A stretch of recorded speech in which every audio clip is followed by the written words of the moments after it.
Hello and welcome to Kitt Penfold Astrology. My name is Kitt, and this is the weekly Astro forecast for November 9th to November 15th. This week, we only have a couple things to talk about, but they're pretty big. Like the Mercury-Mars conjunction, the Sun is going to be approaching the Grand Water Trine. We have Mercury retrograde starting today.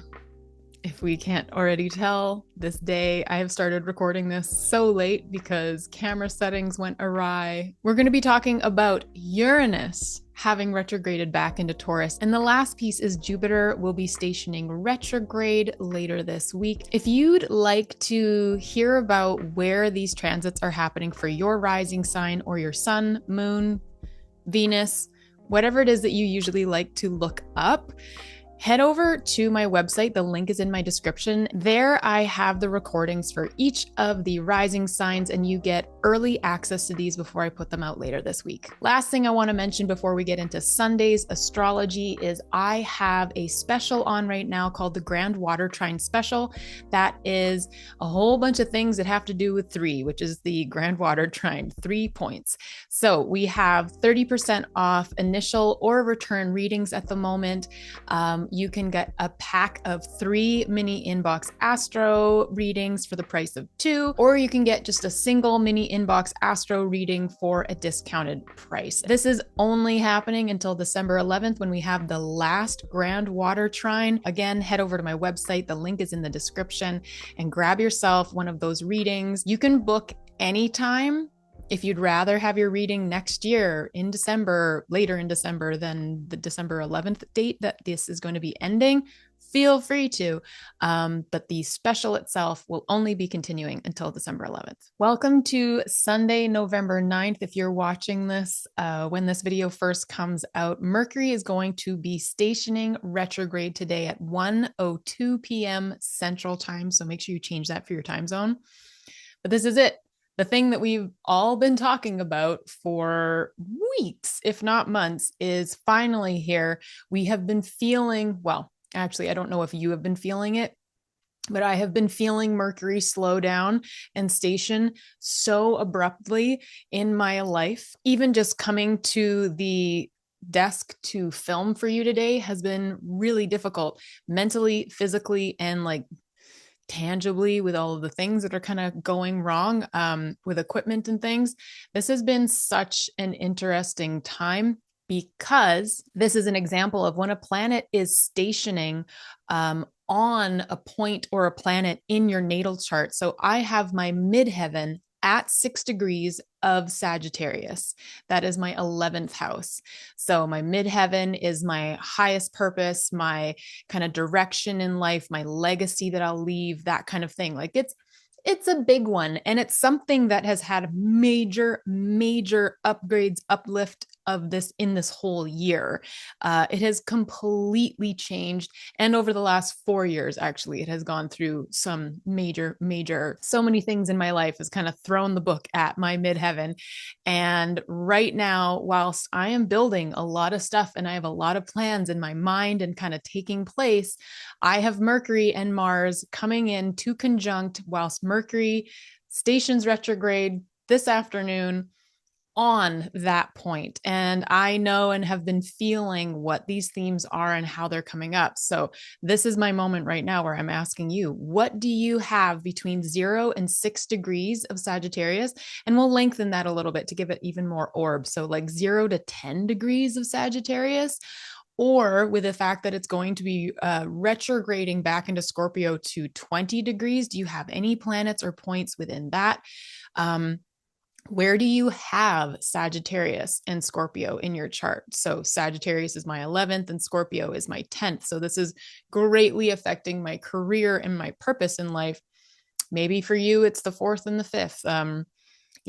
Again, check out those extendeds on my website to find out for you how this might be coming up as to the themes. Again, check out the extended for your rising sign because that is what is going to really help you understand where you may already be feeling this, but maybe you can't put words to it yet, or you're feeling it a lot and you want someone to be like, hey, I see you.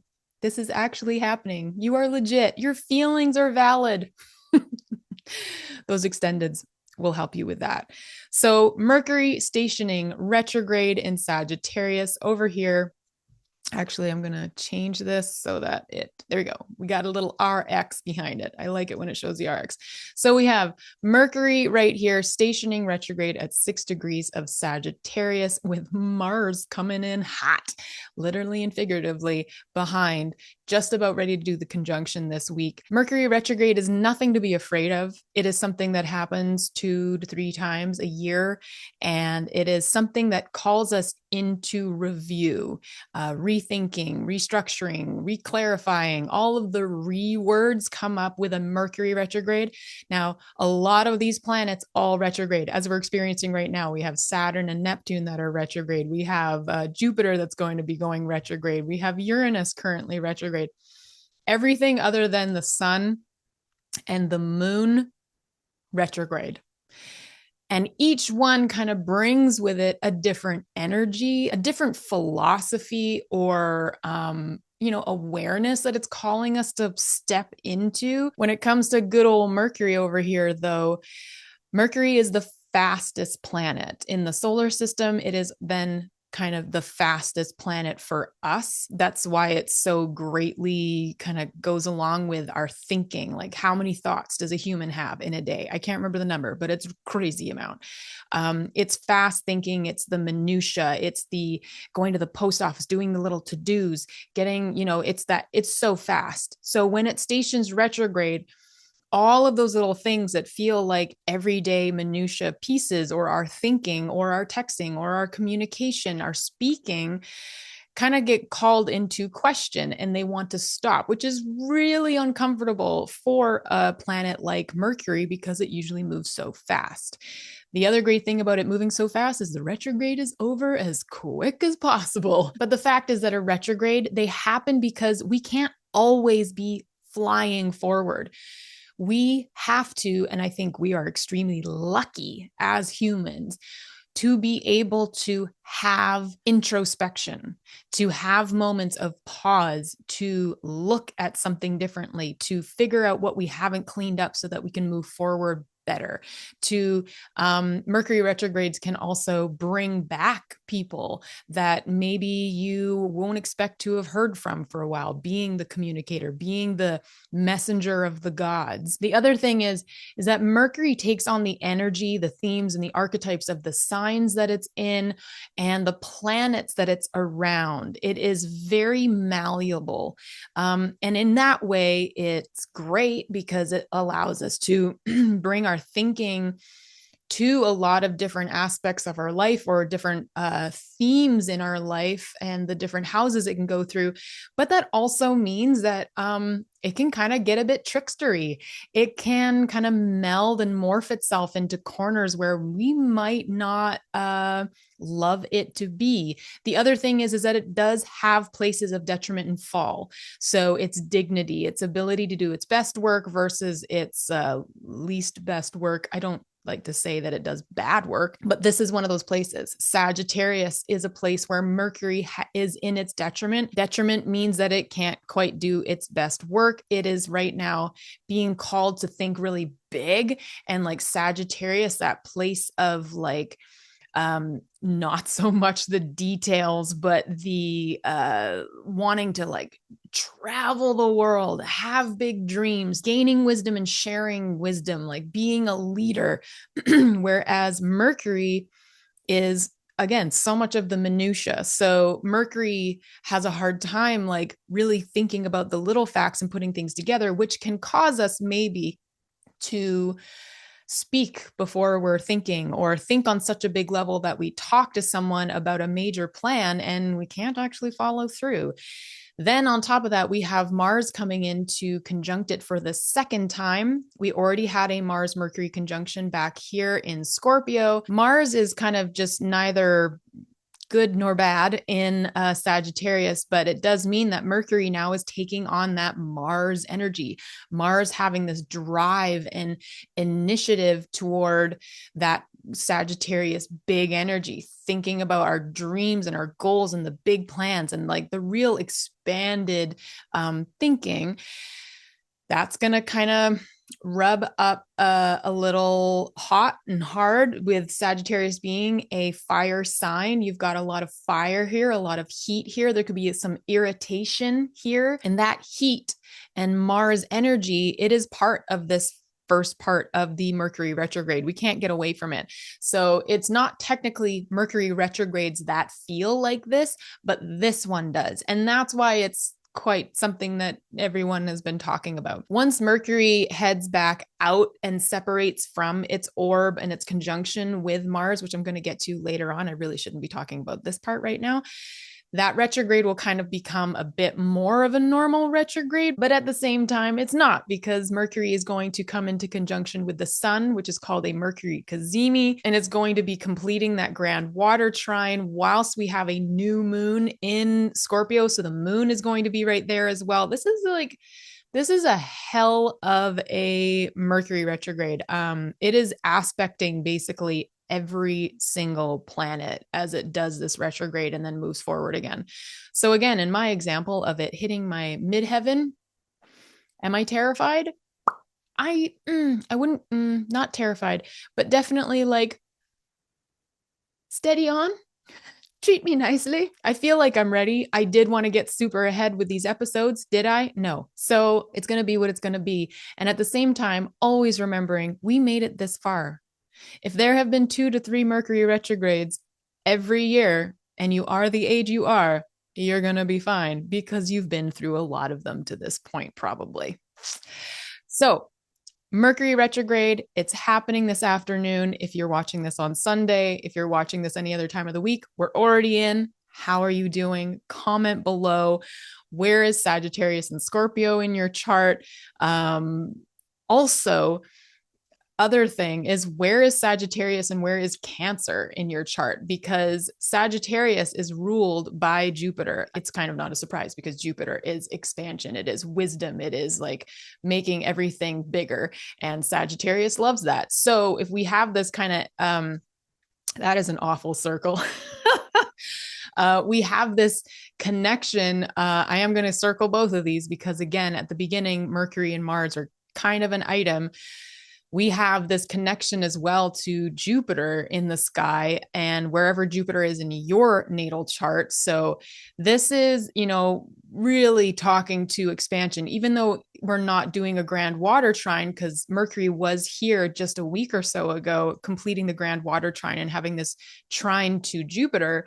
And even though it's not doing that, the theme of what was going on as it came through Scorpio into the Grand Water Trine is continuing because now it is being hosted by Jupiter. It is now in Jupiter's whole house and it's going to be there for weeks into December. So this is a, pretty incredible thing around, if you've watched any of my last videos, this story arc. Like Mercury is speaking to all the same things as we move through the retrogrades, the conjunctions here and the conjunctions moving forward between Mars and Mercury, the Mercury cazimi, like it's all is speaking to the same theme of growth, of long-term vision, of allowing that, like Mars is awesome. It can sever, it can hurt, and it kind of like the other day I likened it to being like the guy that you hire to do the jobs that you don't want to do, but because Mars is going to go out there and it's going to do the jobs to make sure that you are moving forward the way you want to. You shouldn't have a certain person in your life. It's going to sever that connection so that you can be living your highest and greatest good. It usually doesn't feel great. The other thing that doesn't feel great is when, we feel hot, when we feel so like activated and driven and like probably irritated or aggro with people. That's Mars. And so we start to get a really, like, there's a reason that it is considered a malefic in traditional astrology, same with Saturn, is because it doesn't feel great. But it's cool. Mars is awesome in the fact that it brings drive and ambition. And without that, we would be nowhere. So where is this drive and ambition hitting you in your chart? Where it was Scorpio, where Mars was when they had the first conjunction, and now Mercury. Like these are all really big deals. And again, I'm going to get to that in a second once we get through the rest of Sunday. So shush, stop talking about this. We're going to move forward. One thing I wanted to mention with the retrogrades going on is this idea of how much we may be questioning ourselves at the moment. Now, this is a bit of a philosophical point. You're going to notice this a lot in my videos. I'm starting to wonder if I should put my title as philosopher. I'm very Sagittarius. I have a whole stellium in Sagittarius, even though I'm an Aquarius rising. And it means that I think about these things a lot. And it means that they hit me really quick all the time, walking the dog, doing whatever. I have these thoughts a lot. And this was one that I thought of yesterday, which is from a teaching. I cannot remember where I learned it from. This is not new news. It's just really an awesome way to think about things if you feel as though these retrogrades are kicking your ass a little bit. Retrogrades, they all do have the same theme around going inward. It is like anytime we're rethinking or going inward to go, do we want this thing for ourselves anymore? Is this the way I want to move forward? That can get amplified to the point where just everything feels like we're being second guessed. We don't trust ourselves the same way as we might usually.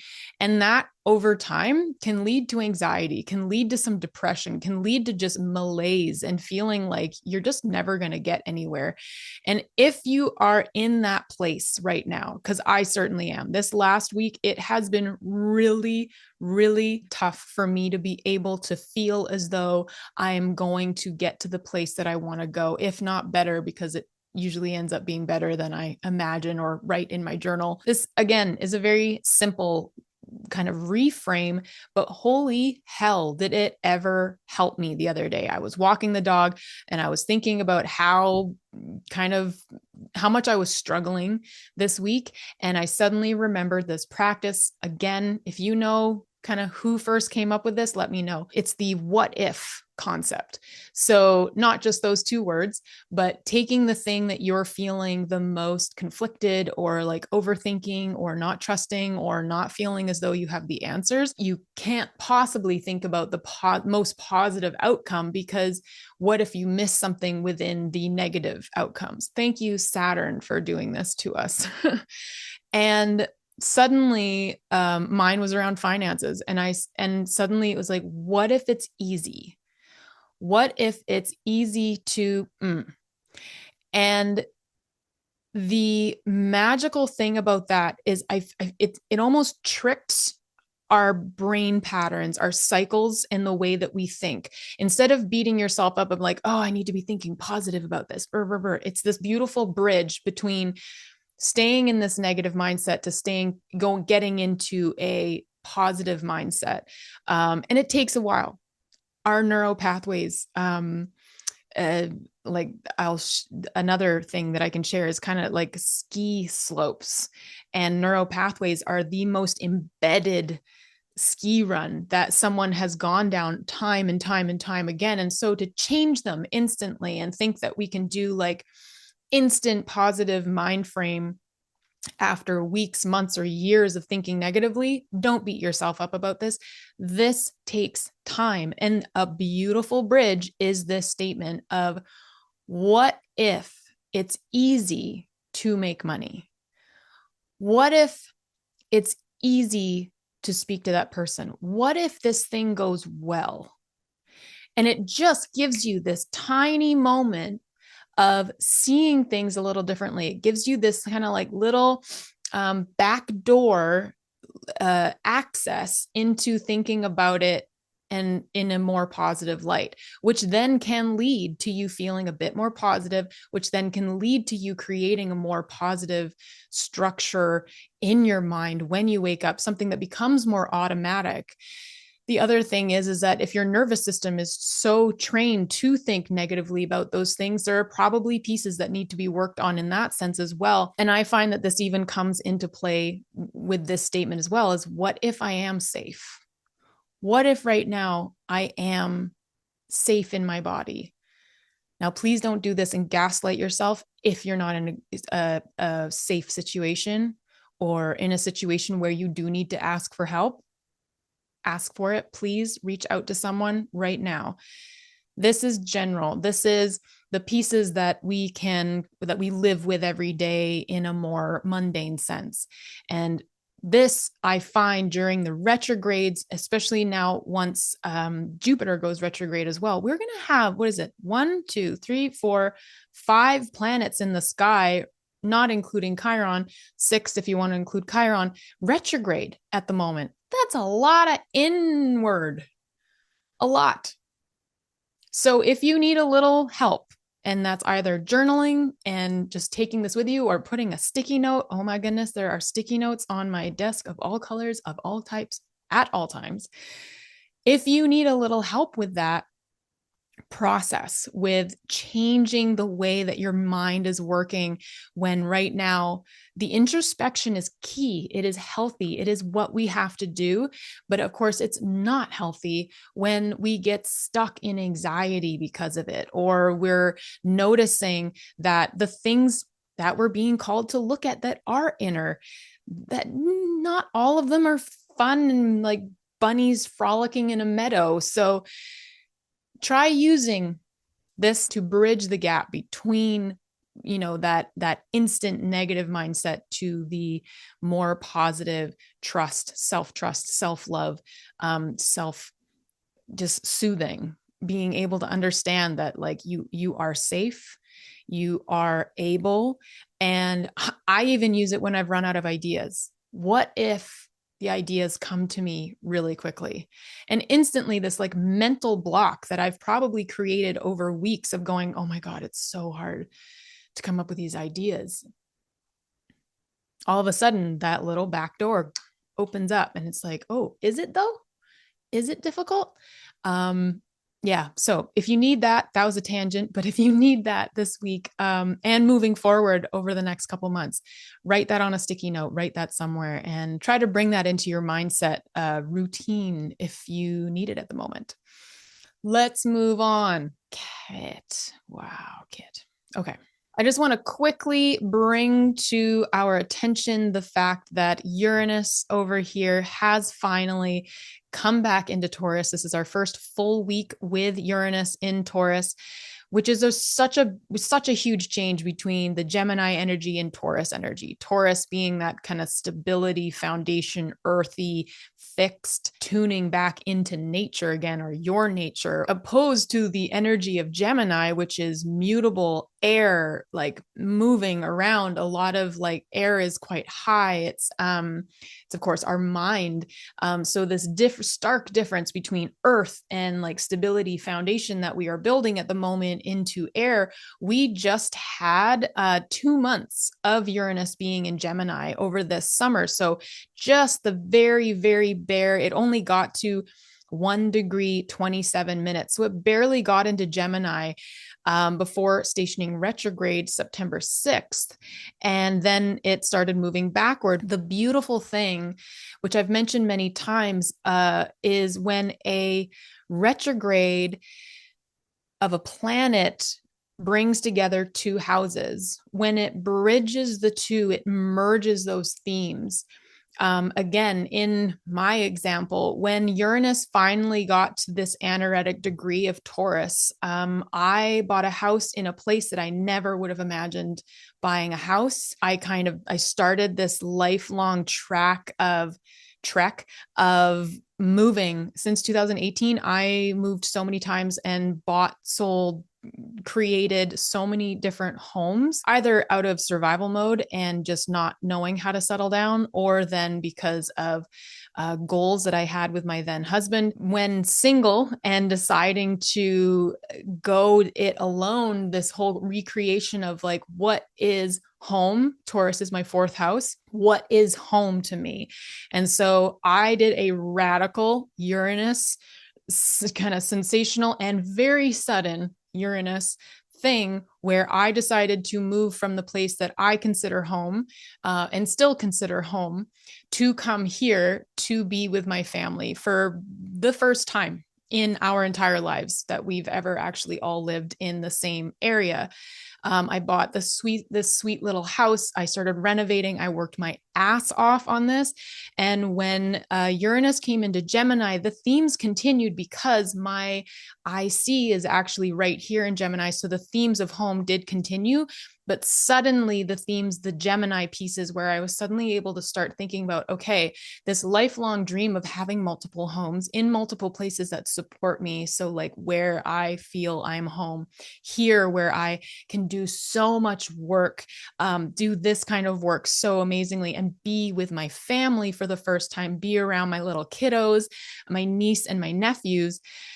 How can I merge this all together? And as the retrograde has been happening, that's actually all been coming into place. This merging of the homes that I want to create in the world for myself, the places that support me, and also my whole like identity around home is like, ugh.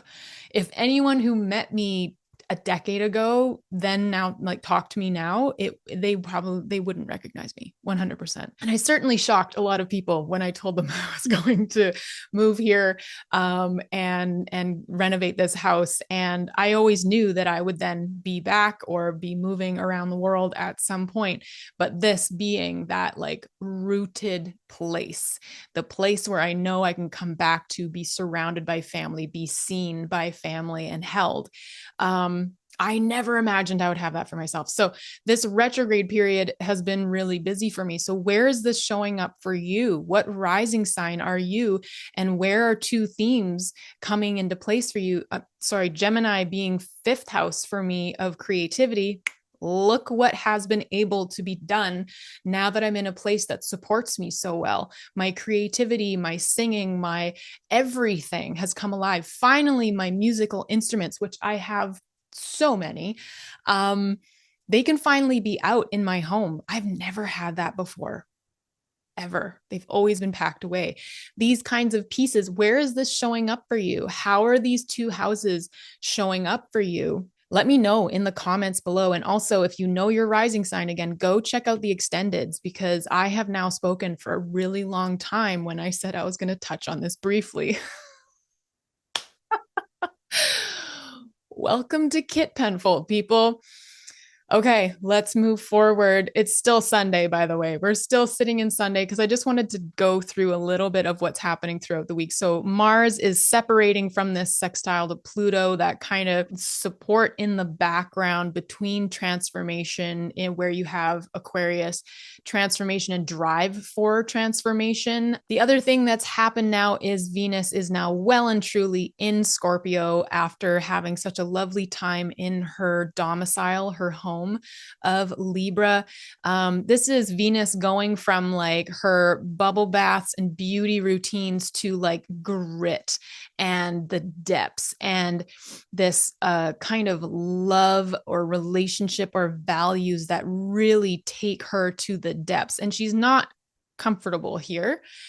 She's in her detriment, but I just don't think that any of our planets stop and do something evil for us when they go into even a place of their detriment. It just means that they can't do their best work. It's different.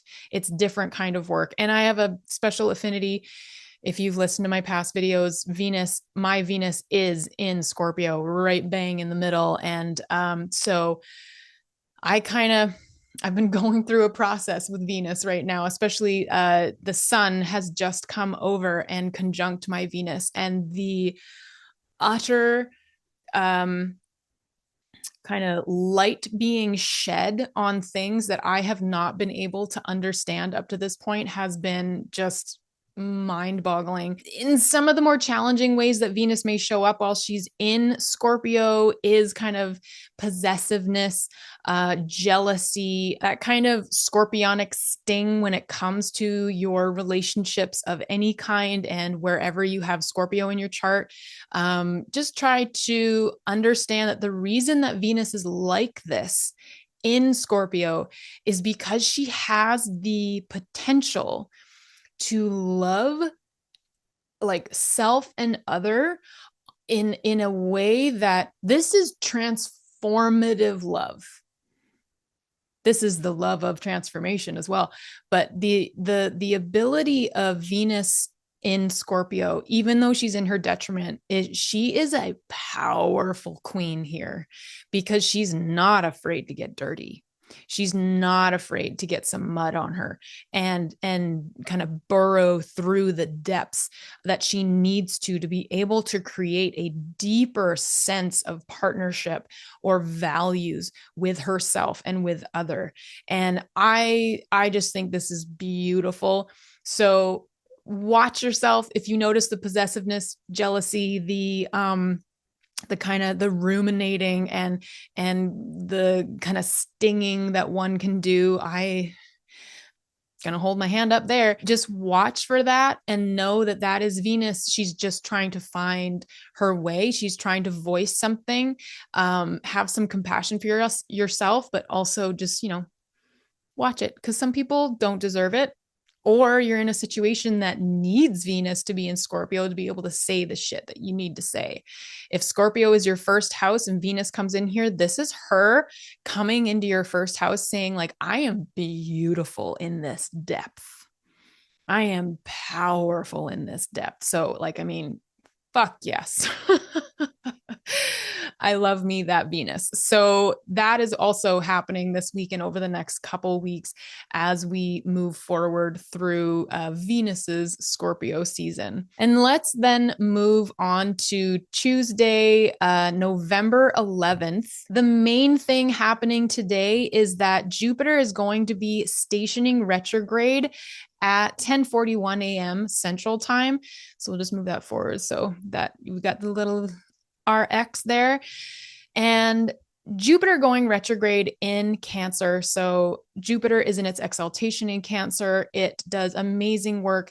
Cancer is ruled by the moon. So Cancer is such a nurturing, that mother sense, the moon being mother. Jupiter loves being here because it shares so much themes of the same thing, that kind of hot, moist archetype of the traditional astrology. It like when you have hot, moist atmospheres and environments, it gives life and it is temperament. It is where a lot of things can thrive. And the moon is the same kind of themes. So when you have a Jupiter in Cancer, you have emotional growth, protection, family, fertility, compassion, nourishment, and you have a real tie to where the moon is in your own chart. So wherever the moon is, like in the sky, that's also kind of changing the temperament of Cancer as it moves month to month, as it takes a whole month to go around the zodiac wheel. But wherever it is in your chart is going to vastly impact the way that Jupiter is thinking right now, or the things that maybe have been coming up for you since Jupiter entered Cancer this last summer. Jupiter has like raced along and got to 25 degrees of Cancer. And now with this retrograde for a couple of months, Jupiter doesn't do it doesn't turn negative. It doesn't turn anything like that. When Jupiter is retrograde, it's just the fact that the outer expansion now turns into inner expansion, like our inner philosophy, our inner wisdom. Wherever you have Cancer in your chart, wherever your moon is in your chart and Jupiter in your chart, those kinds of themes come together to ask us questions, all the questions around inner renewal. And maybe because Cancer is so tied to kind of home and family, like what kind of inner work are you doing around home and family, or kind of reflecting on inner truths and expanding the wisdom within you, instead of expanding and like having that kind of abundance, like material abundance or what have you that Jupiter can bring. It is the inner abundance. It is the coming inside. Even in retrograde, Jupiter is good. And so if you have ever had any kind of fears around like, oh my God, Jupiter's going retrograde, it's okay. It just flips it all inward. So that is the main thing happening on Tuesday. So we're going to move to Wednesday now. Mercury, Mars conjunct in Sagittarius. The big guy happening this week. So yeah, 2:55 p.m. Central Time. This conjunction started, as I said at the beginning of this video, quite a few days ago, like November 8th. because I go by 3 degrees. Other people go for a wider orb. So it may, for you, it felt like Mars and Mercury, it did for me, felt like Mars and Mercury were already conjunct the moment that Mars went into Sagittarius. The first Mars Mercury conjunction, we had that on October 19th in Scorpio, just about where the sun is at the moment. So is there anything that came up at that time? If you're a journaler, go back and have a look in your journal as to what kind of the communicative and the drive, the ambition, because Mars is in its at home in Scorpio. So Mars was doing its best deep investigative work, and Mercury was there in Scorpio, taking on those themes of Scorpio and taking on the themes of Mars because it likes doing that.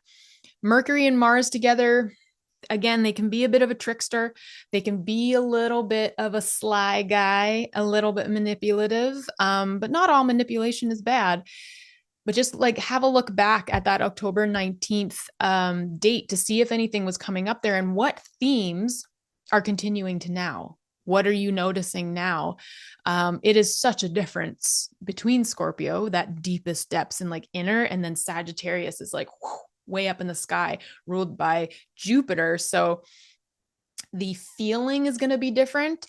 But at the same time, if you're someone who doesn't like feeling the kind of drive towards something that you don't feel like you can take steps toward yet, because Mercury is in its detriment, so having a hard time, like you're just like, whoa, thinking and like all over the place, that could also bring tension, that Mars tension. Know that like on the challenging side, this could be like speaking rashly, this like speaking too early again, being irritated by the little things. Another really interesting thing is like kind of a blend of the ego and the mind when Mercury is in detriment here and Mars is just like kind of going for the big stuff.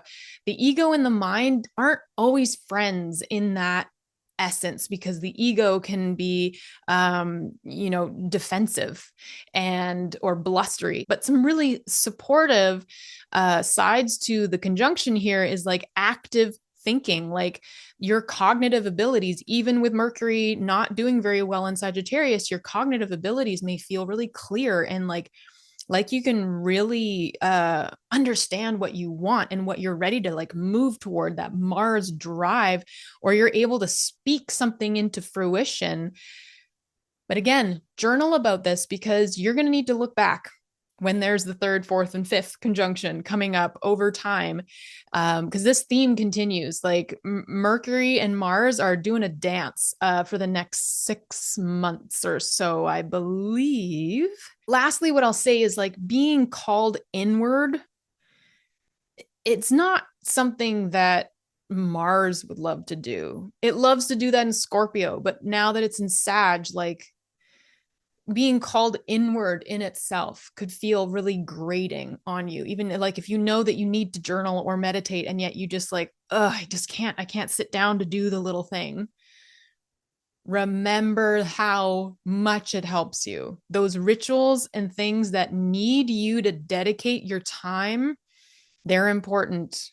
So try not to skip over too many of those things, because then we get hotter and hotter and hotter. Our nervous systems are less grounded. They're getting higher and higher and higher. We're getting tighter, more bound. So try your best to remember the positives of the minutia pieces, the pieces of meditation, or the pieces of like, go out and get some action in your body, move your body. If you, for this kind of window of time here, which they're going to separate really fast because Mercury is retrograde. So they're just going to go, like Mercury is literally moving in the opposite direction, but this whole energy is going to stick around for a bit. So if you need to change up your routines for a little bit, making sure that they're just as healthy as the journaling or the meditation, or like the less driven activities, go do it. If that's what's calling you, absolutely do it, because that will also help you kind of maybe temper the things that might come out of your mouth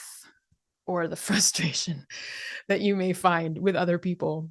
This is very interesting right now, especially anyone that's like led by Mars. Again, if you know your rising sign, head over to the extended readings on my website for this week, because I'll be diving in. So if you are a Scorpio rising or an Aries rising, This is going to be a good one for you. Also, if you're a Gemini rising or a Virgo rising, you're led by Mercury. So this is major for you, the retrograde and the conjunction. And then next week, the Cazimi, yeah.